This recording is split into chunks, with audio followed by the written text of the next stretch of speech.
It's time to start the next leg of our journey as we travel from Hull to Liverpool, coast to coast.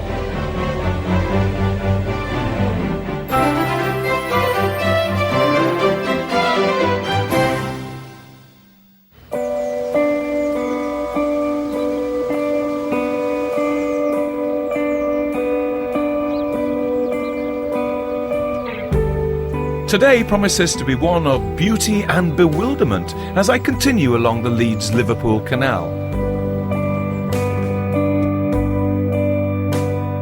We'll journey past Chorley and its two highly contrasting landmarks before reaching two of Wigan's most popular attractions, Haigh Hall and Country Park, and the summit of the town's infamous section of locks.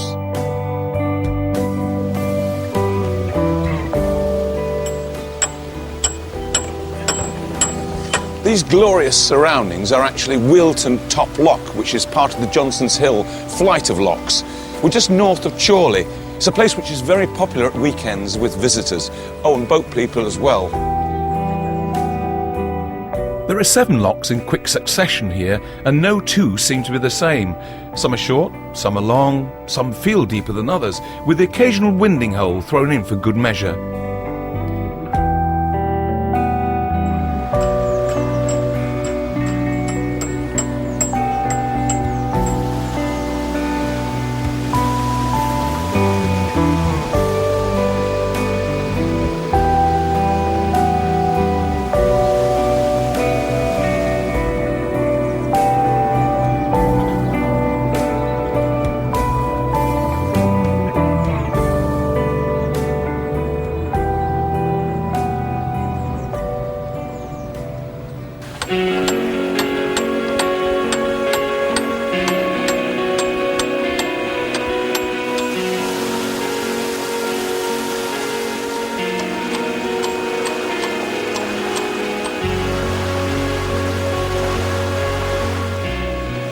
Working these locks can be very hard graft, so it's best to rely on teamwork.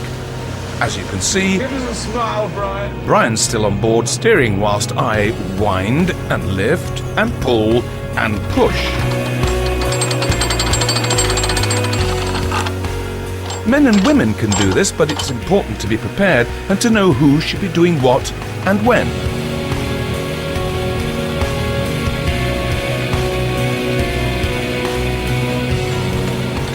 Whilst Brian temporarily disappears out of view, I even get the chance to take a breather and marvel at the sights around me, and even meet one of the locals.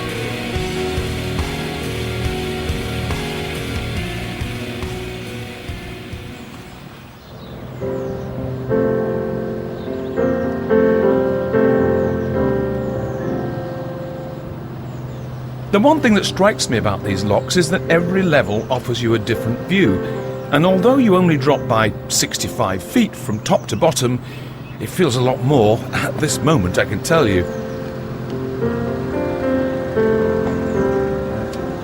Although I am enjoying it here, this location has been a draw since the 19th century, when nearby pleasure gardens used to attract school and church outings on a regular basis. You know, it feels like there's nothing around for miles. Endless fields set against a backdrop of working locks.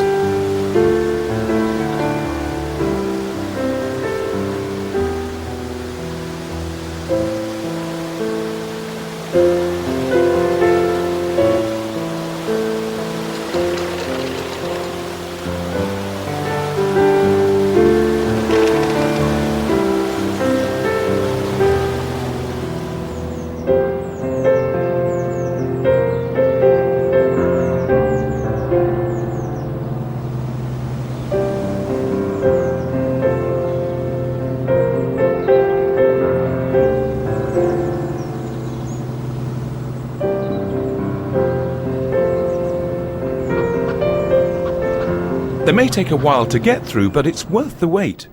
I have to say that these locks are simply stunning, on a par with any of the many others that we've already passed through along the Leeds-Liverpool canal, and you don't even need to be on a boat to make the most of them.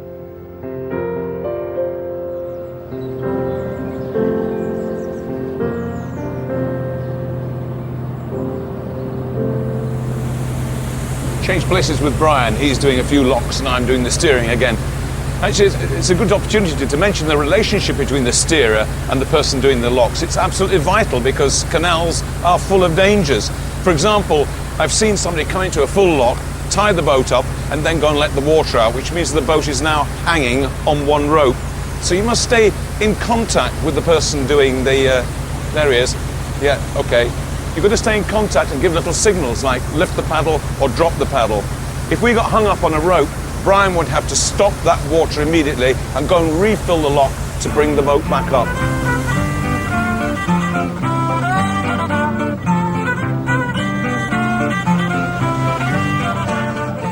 There's another gem at the foot of Johnson's Hill too, where you'll find the Walton Summit branch, an aborted link on the Lancaster Canal that was meant to join up with the Bridgewater Canal down near Lee. A cheaper tram line to and from Preston proved a better option though, and as a result, there are parts of this canal branch that have long since been replaced by roads. And although this short and sedate stretch of the canal never saw its intended use, it's still a haven for leisurely pursuits to this day.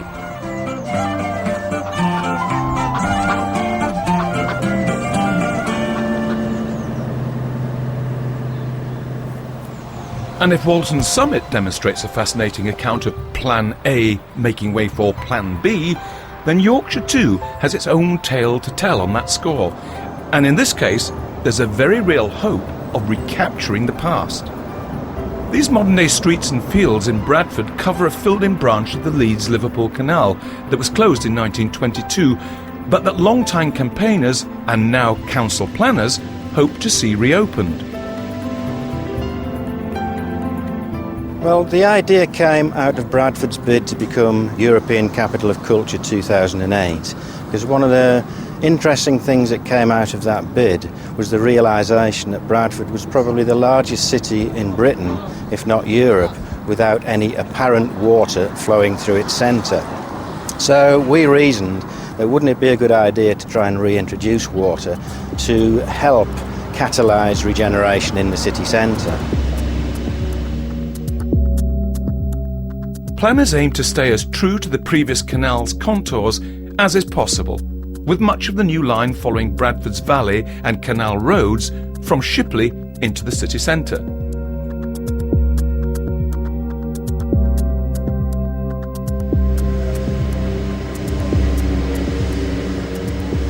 Well, depending on how you look at it, we're either at the beginning or the end of the Bradford Canal.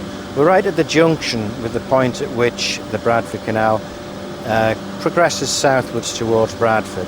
And over my shoulder, all that is left of the canal is about 20 metres. And then it hits a bit of a barrier called the Shipley to Leeds railway line. Now, once we get through that barrier, and we will then open up 5 kilometres of a corridor for regeneration all the way between Shipley and Bradford. And that opens up fantastic opportunities for regeneration of all kinds of uses, from residential to business to retail to environmental uses. Boaters are always looking for the next objective, the next opportunity, and they're always curious about what's just round the corner. Now, if we can find something which makes the attraction of going down the Bradford Canal off the Leeds-Liverpool Canal something different, something with a bit of a destination about it, something of real quality, that will not only tempt boaters, but it will tempt people who use the canal as it exists now for all kinds of different recreational uses. Walking, cycling, fishing, perhaps canoeing, all of those things are opened up. I'm very, very positive and enthusiastic about the canal project. I'm bound to say it will happen. I'm putting a lot of my energy and commitment into this, and slowly, as this project has evolved, it has risen further and further up the council's table of priorities for regeneration. So I think it's a good bet to put your money on the canal actually happening. But there's a lot of work to be done, there are a lot of risks, but with commitment and the will and the determination to make it happen, it will.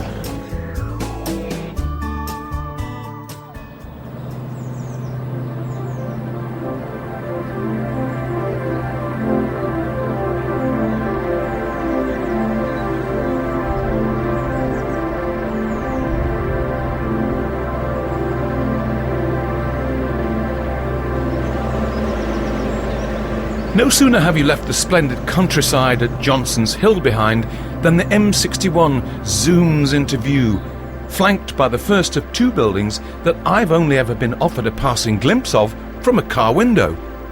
A decade ago, the Church of Jesus Christ of Latter-day Saints, who are often referred to as Mormons, chose Chorley as the site to build the biggest temple outside of their traditional base in Salt Lake City.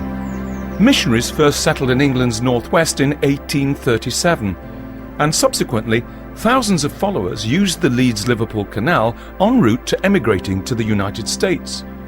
Many also travelled from Scandinavia, landing on the east coast at Hull and journeying right across to Liverpool on the west coast, just like we are. But if this particular landmark holds an air of mystique, then my next and neighbouring destination has a fascinating story to tell of its own.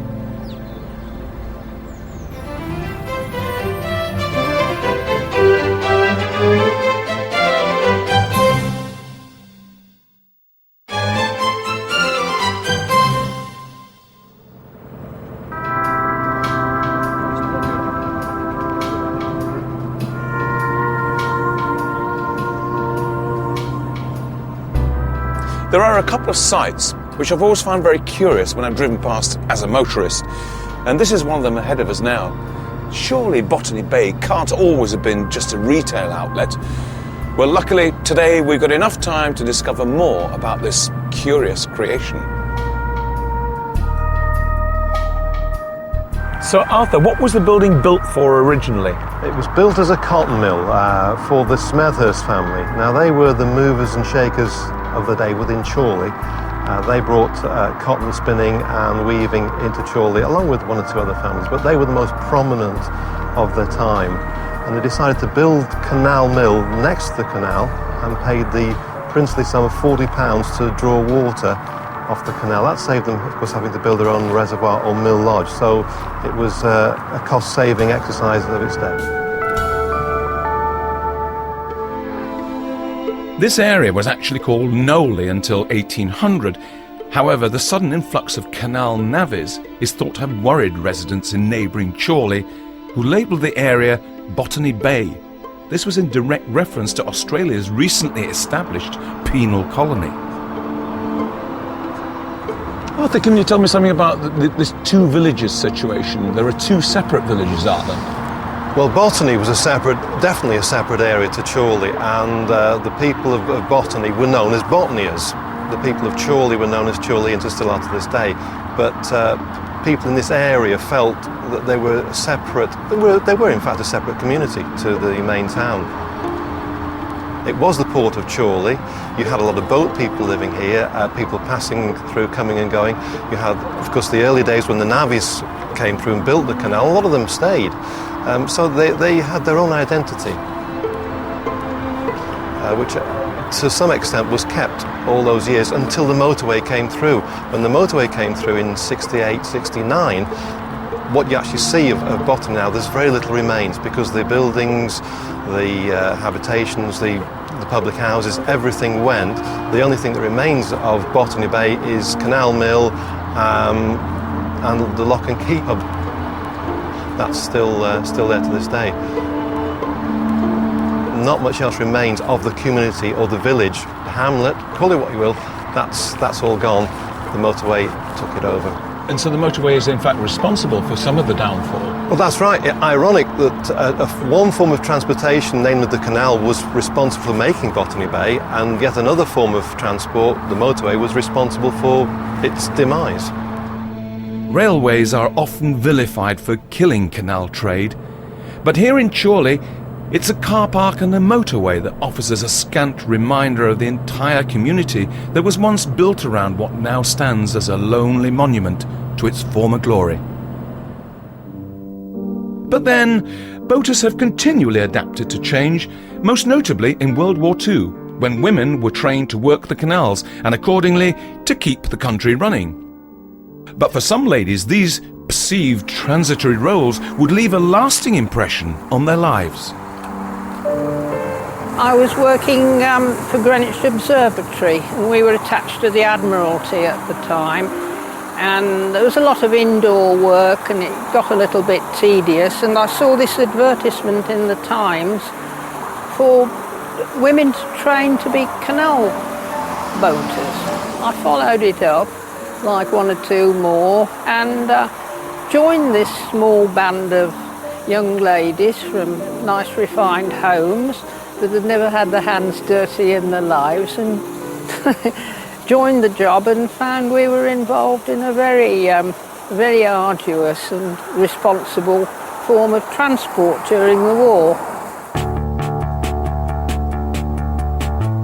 We carried a lot of loads to Birmingham after the Blitz there, you know, with prefabricated houses and building materials that were very badly wanted. We also carried Guinness at times, which was far more interesting, but that was to keep the workers going, or whatever they said.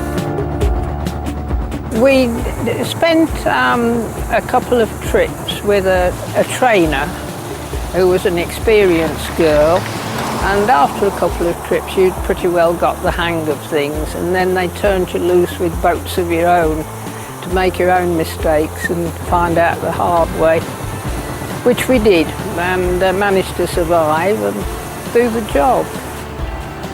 You're on the move. It may look very slow and leisured, as people used to say, leaning over bridges. Oh, what a lovely life, they used to say. But we knew very well that it had to be a life that never stopped. It may have been slow, but it was perpetual. That's how you got those lumbering boats and the slow running waters into the locks, and moved all the time. You might be absolutely exhausted, and we nearly always were at the end of a day's work, which could go on for as much as 18 hours very often. But you still had to keep the boats clean, because we didn't want to lose face to the boat people, and we were going to keep our boats as clean and spick and span as they did, and they kept their boats beautifully.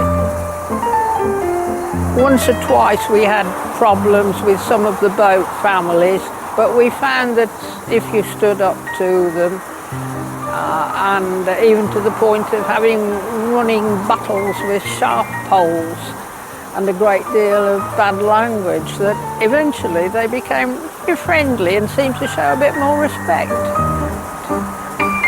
After the E-Day, in 1945, the loads became very, very scarce, and we were travelling with empty boats and coming back with a load of coal. And we realised that the boat people were being deprived of a living, and it was their living, and so most of the girls decided to pack up and go, because after all we'd only been helping out. There's one thing we must understand, nobody ever did it for the money, because I think we earned about £2 a week or something ridiculous, just enough to keep you in Woodbines.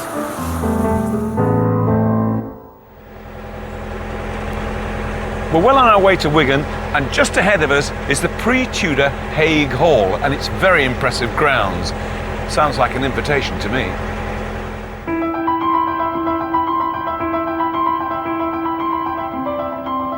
Set amongst 250 acres of gardens and woodlands, and with views for miles around, it's little wonder that this place is a magnet for locals. Although I want to unravel more about its association with the canal that carries visitors through here on a regular basis.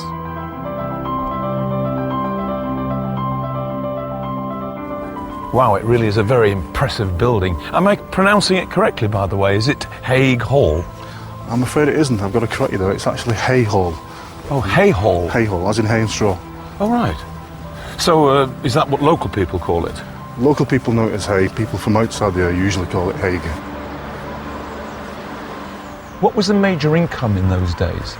Coal extraction. Most of Hay Hall has been mined at one time in the past. In fact, the hall itself stands on pillars of coal that were avoided being mined out to avoid it subsiding into the floor. And did that create a problem?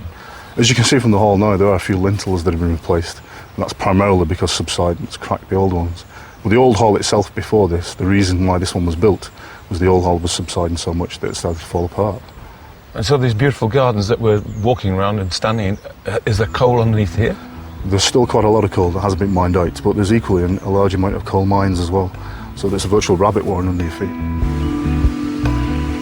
Hundreds of coal shafts once surrounded this town, and their value to the success story of the Leeds Liverpool is just as important as the cotton and the wool mills that we previously visited. So the canal is very important to the house. Indeed, the very structure of the house, the stone used to build Hay Hall, was brought along the canal from Purbold, a place called Ratcliffe's Quarry. How far is that, approximately? It's a good few miles away. Certainly Purbold along the canal is quite a long way. And also, all the coal that was extracted, that would travel by canal? Yes, when the canal opened, Lord Crawford immediately bought 33 canal barges to enable him to transport coal that was dug locally around here down to the markets in Wigan. It was a big order for canal boats. Certainly was.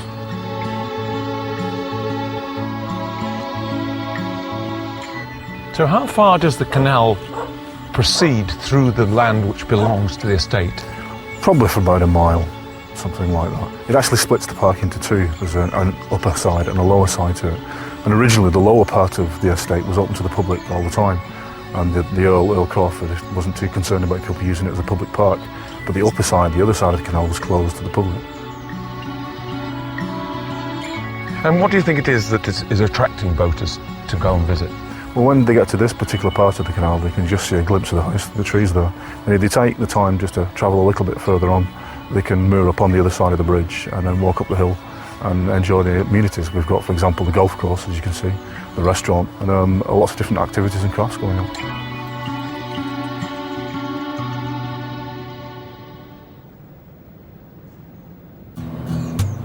A hazy day in the country awaits us next time as we travel through scenic delights at Apley Bridge before discovering the industrious Rufford branch off the Leeds-Liverpool Canal, as well as a boating tale or two in Burscough. Look at that for a view. We're currently 280 feet above Wigan, but in order to get down there, there's a small matter of 21 locks. I think I'll save that for another day.